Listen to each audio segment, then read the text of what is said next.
السلام عليكم. هذه هي الوصفه ديالي المعتمده اللي كنديرها كل اسبوع. كتقوي ليا الشعر، كتنور جميع الفراغات، كتنوض ديك الخلفه، كتولي تبارك الله الخلفه كثيفه. من غير هذا الشيء هذا كتعطي واحد اللون اللي هو غزال، وحتى الشعر ديالك تتعالج له داك التقصفات اللي تيكونوا فيه. بالنسبه للمكونات غادي نحتاجوا معلقه كبيره ديال السدر، معلقه كبيره ديال الحنه، مع معلقه كبيره ديال مشاط الشعر. اللي ما عرف شنو هو المشاط غيلقاه عندي على القناه، راني دايره فيديو ديال المشاط.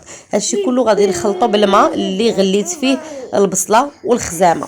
وممكن ديري اعشاب اخرى تغليهم في الماء اللي بغيتي، غير هو المشاط راه غني غني غني بالاعشاب. صافي. غادي نخلط المكونات كاملين بداك الماء الدافي اللي قلت لكم. كنبداو نخلطو مزيان حتى كيتمازجوا ليا العناصر بيناتهم، وحتى دوك المكونات ما تيبقاوش يديروا لكم هكا حبيبات. وفي نفس الوقت حاولوا انكم القوام يكون ما خفيف ما ثقيل، ما تقلوش بزاف باش هكا كيدوز لكم مزيان على الشعر ديالكم وكتستافدوا منه اكثر. وفي نفس الوقت ما ديروهش يكون جاري بدا يقطر لكم، لان الوصفه غنخليوها 3 سوايع على شعرك. الا خليتيها 3 سوايع وكانت عندك الخلطه جاريه بزاف، راه الشعر ديالك كيبدا يقطر. انت دايره الوصفه وشعرك كيبدا يقطر. غادي نزيدوا عليها بيضه بلديه. بغيتي ديري بيضه بلديه، ما كانش عندك ديري بيضه روميه. انا كندير بيضه بلديه لان احسن بكثير من البيض الرومي. صافي كنخلط المكونات.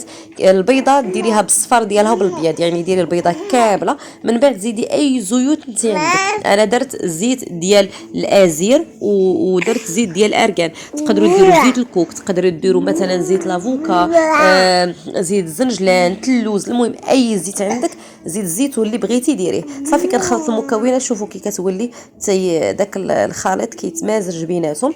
من بعد كنديروه، كنغطيوها بالسلوفان وكنحطوها هكا في الشمس. ما كانش حطيها فقط في الظل، ولكن خليها تخمر تقريبا 1 ساعه الا بغيتي اللون ديالها يكون مزيان، يعطيك لون زوين.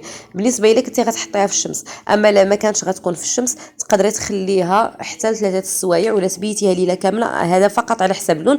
من بعد ديريها على الشعر ديالك، تخليها 3 سوايع وغسلي شعرك. حاولي انك تغسليه يا اما بصابونه ديال السيدر، ولا حاولي تغسلي مثلا شعرك بواحد الشامبوان ديال الدراري الصغار باش ما يبقاش يطيح لك الشعر ديالك. وردي ليا الخبار راه واعره بزاف.